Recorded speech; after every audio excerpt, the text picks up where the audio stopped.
आतंकवाद की इकोसिस्टम को भी घाटी में से पूर्णतया समाप्त करने का काम नरेंद्र मोदी सरकार ने किया। और मुझे विश्वास है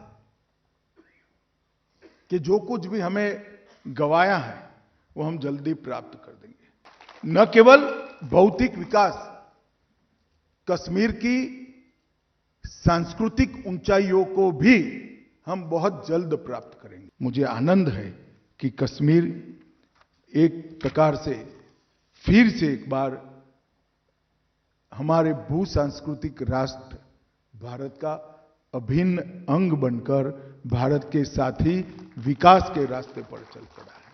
मित्रों, और मैं आज कहना चाहता हूं कि हमने न केवल आतंकवाद पर कंट्रोल पाया है, इसको रोकने में सफलता प्राप्त की है, हमने आतंकवाद की इकोसिस्टम को भी घाटी में से पूर्णतया समाप्त करने का काम नरेंद्र मोदी सरकार ने किया।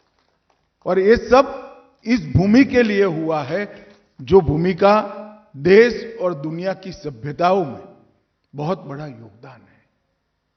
हमारे देश की भाषाओं को, हमारे देश के व्याकरण को, हमारे देश के कई प्रकार की विधाओं को कश्मीर के विद्वानों ने समृद्ध किया है।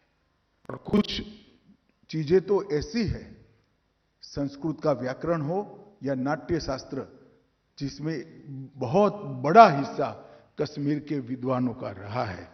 और मित्रों, आज मुझे आनंद है कि कश्मीर एक प्रकार से फिर से एक बार हमारे भू सांस्कृतिक राष्ट्र भारत का अभिन्न अंग बनकर भारत के साथ ही विकास के रास्ते पर चल पड़ा है। वहां पर भी लोकतंत्र प्रस्थापित हुआ है।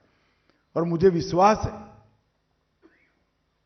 कि जो कुछ भी हमें गंवाया है वो हम जल्दी प्राप्त कर देंगे। पूरा विश्वास है।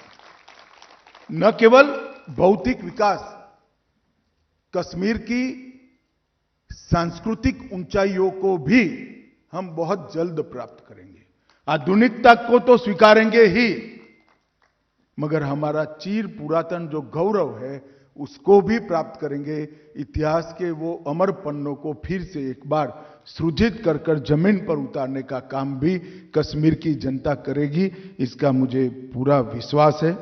आज मैं इतना ही कहना चाहता हूं कि श्यामा प्रसाद मुखर्जी ने, जिन्होंने सबसे पहले एक देश में दो विधान, दो प्रधान, दो निशान नहीं होंगे कर अपना बलिदान दिया था, श्यामा प्रसाद मुखर्जी का एक वाक्य है, जम्मू और कश्मीर केवल भारत का अंग नहीं है, ये भारत की आत्मा का अभिन्न हिस्सा है। और इस पुस्तक ने ये सिद्ध कर दिया है कि हमारी संस्कृति का अभिन्न हिस्सा जम्मू कश्मीर और लद्दाख है। इसको कोई अब नकार नहीं सकता।